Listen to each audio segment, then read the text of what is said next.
So I just got done watching Squid Game for the first time. Insane show. The game's intense. Ali, dead. The guards, creepy. Squids, nowhere to be found. And that rubbed me the wrong way. You see, the whole time I kept asking myself the same question. Where are the squids? So today I am making what I pictured Squid Game would be like if it was actually good. I'm just joking. I really liked Squid Game. I just wanted to make a dramatic intro. Yeah, anyway, let's just get to it. To start this journey, we are going to need to do our research. Since, I'm not a marine biologist. If I barely know how to make human anatomy, what makes you think I would know a squid's anatomy? Just please make sure you don't scroll too far down when looking for images of squids. I've never been the same. With our references ready, we are going to need something to support all the clay. And that is an armature. To make one, first we're going to need some wire. And when I say some wire, I actually mean a lot. Yeah, a really lot of wire. Please always remember to use sculpting wire when using oven-baked clay, since this project is going into the oven later on to bake. Yeah. I know I repeat that a lot, but I do so with the hopes of avoiding any lawsuit in case I inspire some of you to sculpt the wrong way. Now, if it looks like I have absolutely no clue what I'm doing, well, I don't. I really don't. All I know is I need to use 2 thicker wires for the tentacles and 8 thinner wires for the arms. Yes, squids have arms. Oh, you knew that already? I'm the only one that's finding that out at the age of 23? Okay. To make it even stronger, I am taping everything together with some, tape. Let's cut those dangerously sharp edges since, I know myself a little too well. Time to bring in our dear friend tin foil so we can bulk the armature without having to use too much clay and also to help us distributing the weight. I know this looks oddly suspicious as of right now, but don't worry, it gets worse. Now that we are all done with the head, it's time to add foil to the arms and legs. Sorry, tentacles. I'm still not over the fact that squids have arms. In all seriousness, if you are somehow planning on making a sculpture like this yourself, just make sure to not add too much foil. Foil is great, but it can also cause a lot of issues later on if you used too much. What if you want to remove clay and you simply can't anymore because you already reached the aluminum? Think about it. With the help of some tape, I taped everything together. Yeah. But also, I taped the 2 arms in a different way compared to the tentacles, so that will help me distinguish them more easily. After a good dose of ASMR, it's time to bring in the clay. Considering how important this project is, I will be using the finest clay I have. Perfectly new clay, which is not junk clay that I saved from other projects at all. Yeah. And with the help of a can, literally a can, we roll it over our clay so it's thin enough to go over our pasta machine. Now that our beautiful pristine clay is ready, let's start with the rough sketch. I'm starting by shaping the trunk. Yeah, I definitely don't have Google Images pulled in a different tab so I can see what each part is called. Not at all.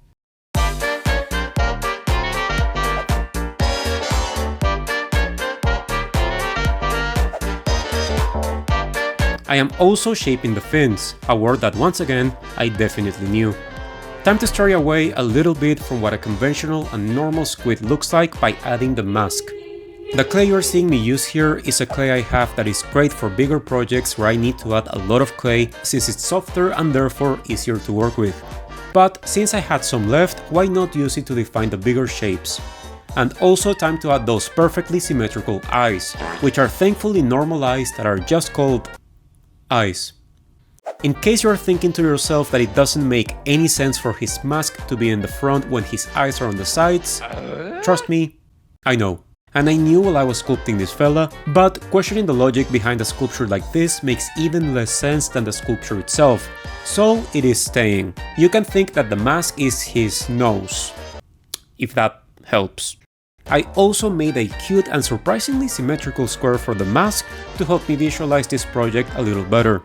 I am defining this bigger shape to separate the trunk of his masked squid from the rest of his clay head. Yeah, that's a sentence that has never been formed in that order before.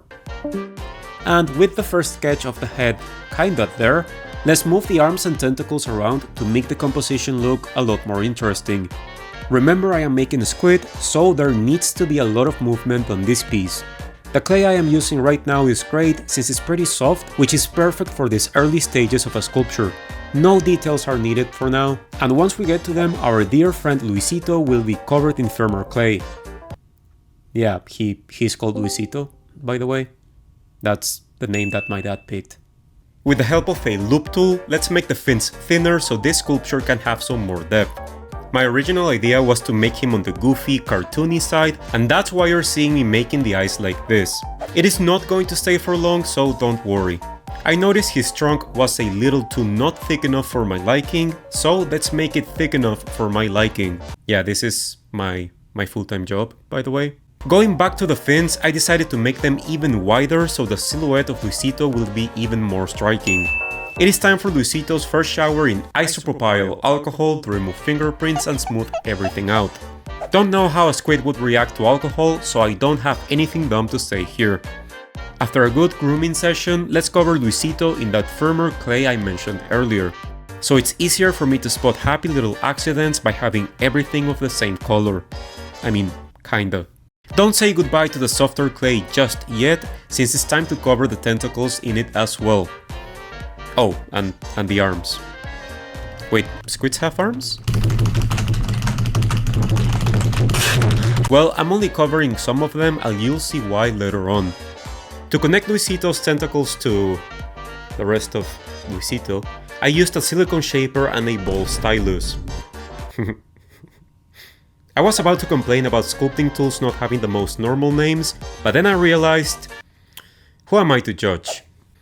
It is time to fully commit to whatever monstrosity it is we are making by adding worms of clay as folds. Yeah, so to this day I cannot make up my mind if this is actually Luisito's skin or if he is wearing clothes, so that's a decision for you to make. Now time to make the hood look more like a hood, or the excess skin look more like excess skin.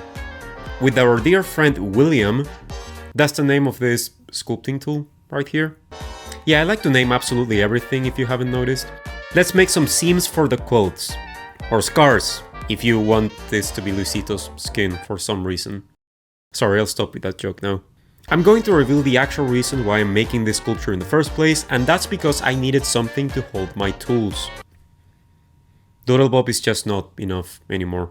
This is definitely the reason why I even started making this project in the first place, and it's not something I just thought of on the go, and I am now running with it to try to justify making this abomination. I used a ball pen to separate each tentacle, which I think adds a lot to the composition. And talking about composition, I also changed the square for a triangle, since I think it fits better, especially with the shape of the head. It is time to take a break from our usual set and time for Luisito and I to go on a date.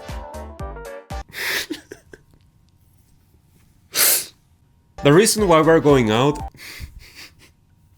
is because him having 10 hands, or whatever the hell these are, where I can add so many things from such an iconic show is kinda too much for me and my lazy.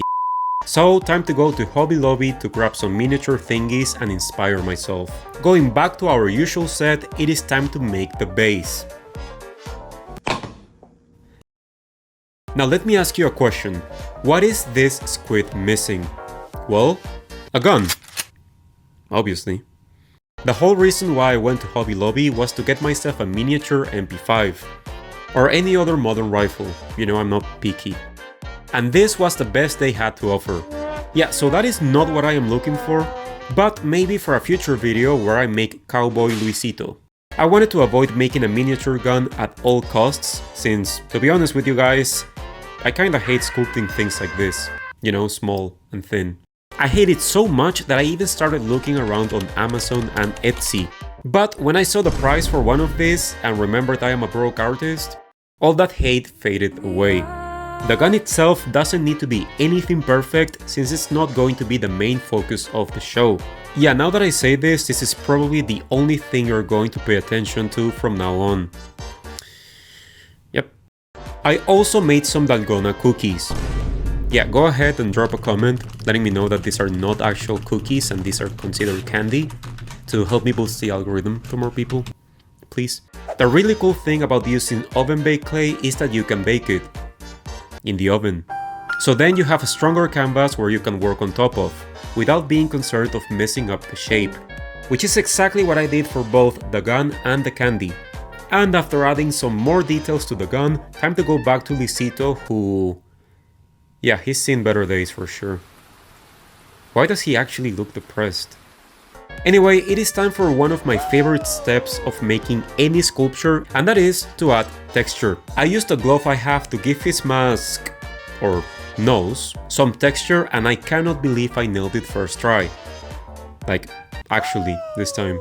I applied a lot of pressure on the mask, and on the rest of Lisito I used the same glove but with less pressure for a softer texture. The trick here is to add so many details that everyone that sees the final piece will simply go, yep, detail. You are more than welcome to choose if all of this is the fabric of Lisito's clothes or if he is in desperate need of a dermatologist.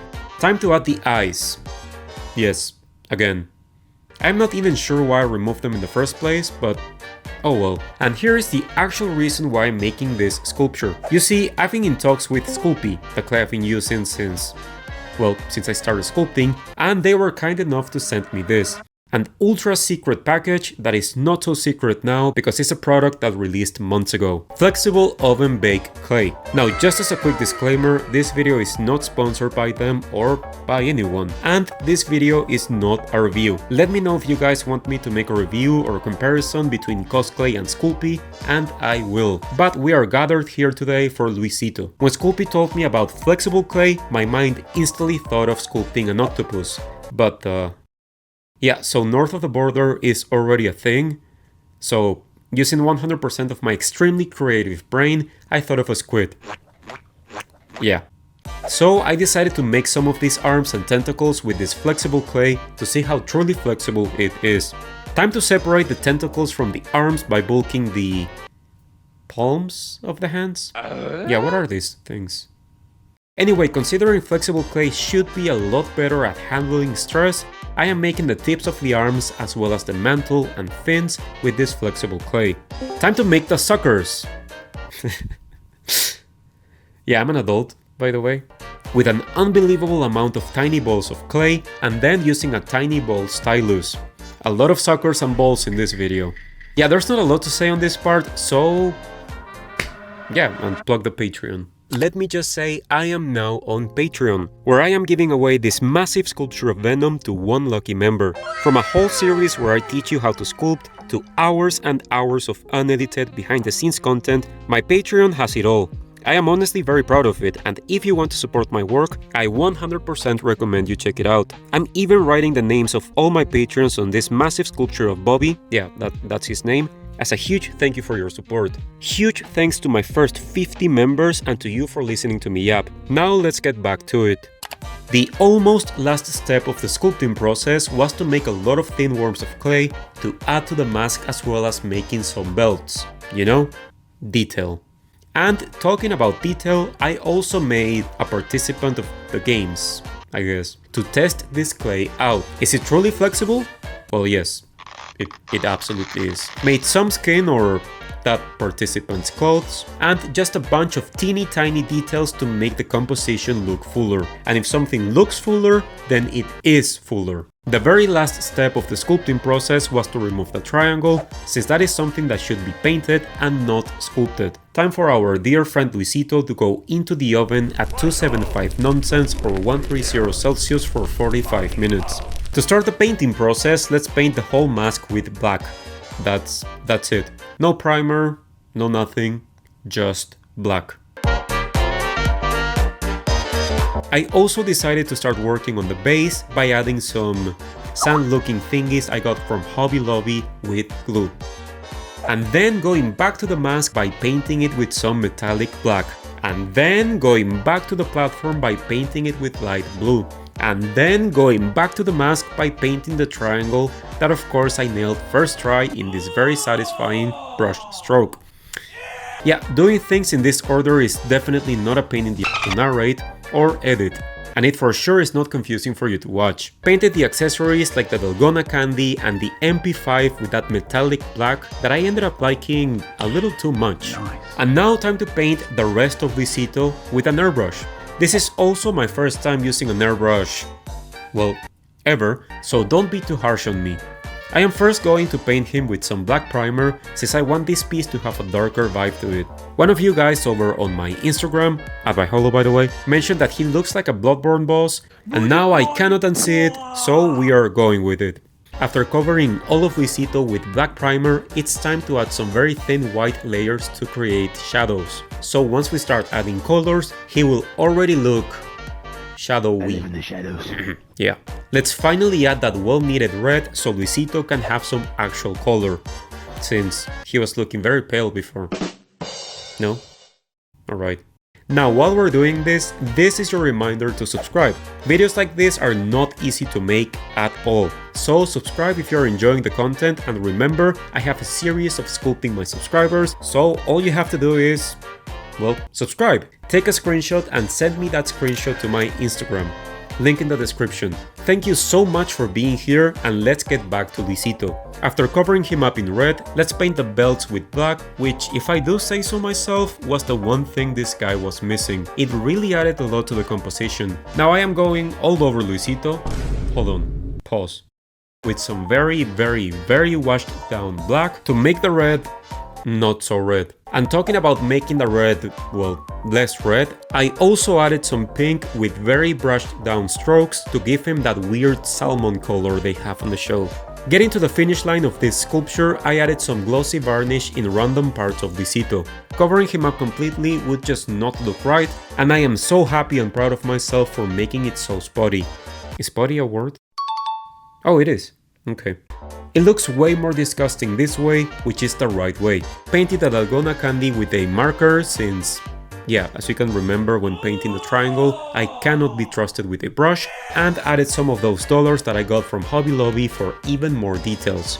The very last step of this project was to throw some washed down blue to resemble, well, you know, a squid's inside. Yeah, I cannot really say it because YouTube is going to demonetize this video, so you know what I mean. And here is Luisito in all his glory, ready to go and hunt humans now since he got tired of playing games with squids or whatever. Words cannot even begin to describe how much fun I had working on Luisito. Okay, pause again. And I really think that translates to the final product. This was an awesome project to make, and I hope it was an awesome project to watch. Thank you so much to all my unbelievable patrons for supporting whatever the hell it is we're doing here. Go join for more content like this, and I'll see you next Friday.